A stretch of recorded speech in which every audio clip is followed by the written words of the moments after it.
Hey, good afternoon, everyone. Welcome to the Live Econ Guy. In this video, I want to talk about what I consider to be a very risky situation. So things that are happening in the economy. So we're seeing a lot of bank runs, a lot of bailouts happening right now with institutions like the Silicon Valley Bank.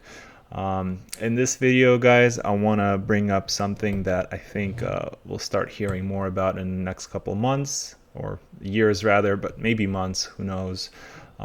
So this has to do with the pension funds that we have in our country and even in other countries across the world. So first, I'd like to share with you something that happened last year. So we had the Bank of England coming in to essentially bail out some pension funds in their country, because what happened is that these pension funds were holding gilts, and pretty much same thing as for us, bonds, and they went insolvent because the Bank of England kept hiking interest rates. Now I want to talk about kind of our population here in the United States as it pertains to retirees. So here's a graph from the Federal Reserve, and it's showing you a blue line, which is the population ages 65 and above, and then a red line, so accrued birth rate for the United States. So as you can see, right after the great financial crisis, there is way less children being born than the population of retirees, and it keeps getting worse and worse. And I'm not too sure why, but it looks like this data stopped being collected and reported in 2020. I mean, I don't know what the reasons are, but looking at this, I would expect that this continues to trend downwards. And now, guys, this is a huge issue, because the way that pension funds work is we have the population currently working, so people working, they pay into the pension fund. The pension fund then turns around and pays that money out to current retirees. So that's kind of like their monthly allowance to live on. I want to show you another chart. This is from the Census Bureau. So this kind of shows you the amount of people by age in the country. As you could see, in recent years, like in the last at least 5 years, there is less and less children being born in the United States. If you look at people at around retirement age, there's a much more people in this range than there are being born today. So the big question is, who's gonna be funding all of these retirees? We all see like pension formulas getting lower, so they're not as lucrative as they used to be, and benefits are smaller than they used to be. So there's just this shortfall, and I think it's gonna result essentially soon in something that's not going to be good, especially when we have things like pension population is increasing, and we have inflation, less people working. Next, I want to share with you something. This is the California Public Employees Retirement Fund, and it kind of shows you their portfolio, so what they're holding. So for example, they have roughly $444 billion in assets as of June 30, 2022. And about 25% of their portfolio is actually fixed income, which is mostly government bonds. So that's roughly, I want to say, like $130 billion locked up in government bonds. And they actually have kind of a small list. It's not a complete list, but you can kind of see it's U.S. Treasuries. A lot of them are like 2%, some of them are below, some of them are at 3%. But as you all know, interest rates are going up, and they probably will continue to go up.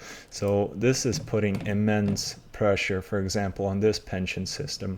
And stock market is also declining, so that's also contributing. So this is California Teachers Retirement System, and it's the second biggest public pension fund in the country. CalPERS, by the way, is the number one. they have 10% of their $300 billion portfolio locked up in fixed income, which is mostly government bonds.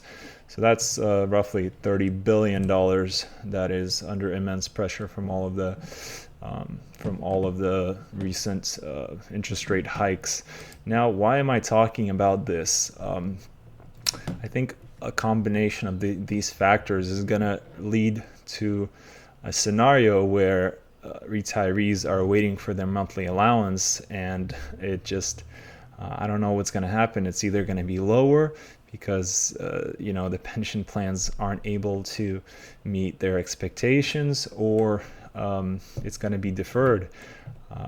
I mean, retirees are not they're wise people. They do research, and they kind of know that, hey, there's systematic failures out there. Banks are failing. Retirement plans are underfunded.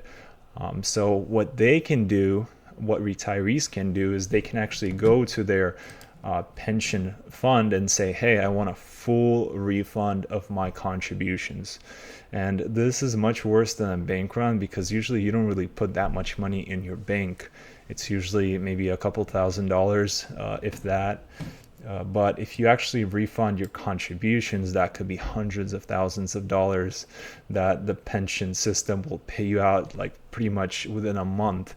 So let's say retirees get spooked that the system is kind of crumbling. What they're going to have to end up doing, they'll go. Some of them, what if even say 5% of retirees, they go to their pension fund and say, hey, I want a refund. It's not going to be good, especially seeing things like this where a quarter of the assets are locked up in something that is going down in value. It's a fixed income and it's a long-term investment, so you can't just sell that, and if you do, it's selling at a huge loss. And then you have the stock market slowly kind of going sideways and tumbling down over the last year or so. So that's also, I doubt pension systems want to sell that. And on top of that, you have this demographic problem where there's less people being born than the people that are currently retired. So I think it's an issue from many angles, and hopefully policy makers see this as an issue. I'd actually heard some time ago some politicians mentioning, that there needs to be a baby boom in the United States, and it's like you kind of wonder why they say that, and this makes perfect sense. I mean, there has to be someone who can fund all of these retirees, and people on average are living longer, so I think it's an issue that will get more attention in the media as time goes. So yeah, let me know what you guys think about this. Feel free to leave a comment, and thank you for tuning in.